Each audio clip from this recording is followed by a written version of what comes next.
Hello दोस्तों, कैसे हैं आप सब। उम्मीद करता हूँ आप सब अच्छे होंगे, स्वस्थ होंगे, मस्त होंगे। कहानी की दुनिया मोरल स्टोरी में आप सबका बहुत बहुत स्वागत है। दोस्तों, आज आपके लिए बहुत ही अच्छी कहानी लेकर आए हैं। हमारे चैनल को जरूर सब्सक्राइब करें, लाइक करें, शेयर करें। दोस्तों आइए सुनते हैं आज की कहानी। गोपालपुर गांव में हर व्यक्ति किसान था। उस गांव को किसानों का गांव कहा जाता था, क्योंकि लोगों को खेती के अलावा कुछ और नहीं आता था। गांव वाले जोशी को बहुत मानते थे।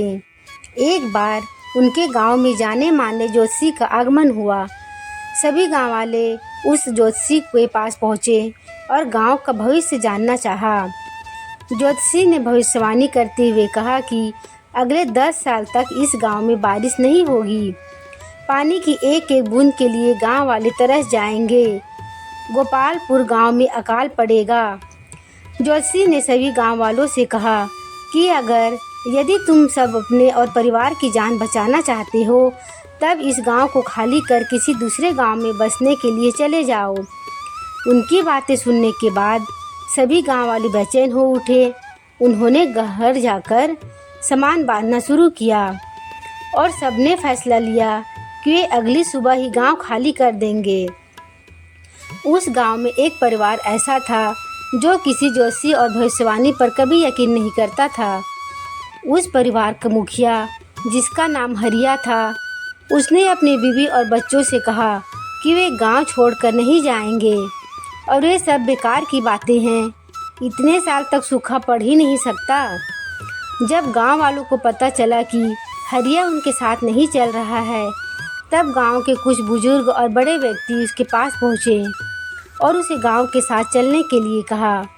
लेकिन हरिया अपनी जिद पर अड़ा रहा और उसने सभी गांव वालों के साथ जाने से इनकार कर दिया। अगली सुबह हरिया और उसके परिवार को छोड़ बाकी सभी लोग गांव छोड़कर चले गए। पूरा गांव खाली था, सब लोग जा चुके थे। हरिया को समझ नहीं आ रहा था कि क्या किया जाए, क्योंकि एक तरफ जोशी की भविष्यवाणी और दूसरी तरफ पूरे गांव का खाली हो जाना। 2-3 दिन के बाद हरिया ने सोचा कि क्यों न हल को लेकर खेत ही जोतता रहूं, क्योंकि जो काम है वह तो होता रहे। उसने खेत जोतना शुरू किया। पहले दिन निराश हताश होकर ही वह घर लौटा और यही सिलसिला 3-4 दिन तक चलता रहा। हफ्ते बीत जाने के बाद एक दिन हरिया और अपने खेत पर हल जोतने पहुंचा। वह हल जोत ही रहा था कि एक छोटा सा बादल का टुकड़ा उसकी खेत के ऊपर आकर देखने लगा कि पूरा गांव खाली होने के बाद यही एक किसान अपना खेत जोत रहा है, जबकि सारे लोग 10 साल तक बारिश नहीं, यह बात सोचकर गांव से चले गए हैं और चारों तरफ सूखा पड़ा हुआ है। उसने किसान से पूछा, अरे ओ किसान, क्या तुम बेवकूफ़ हो?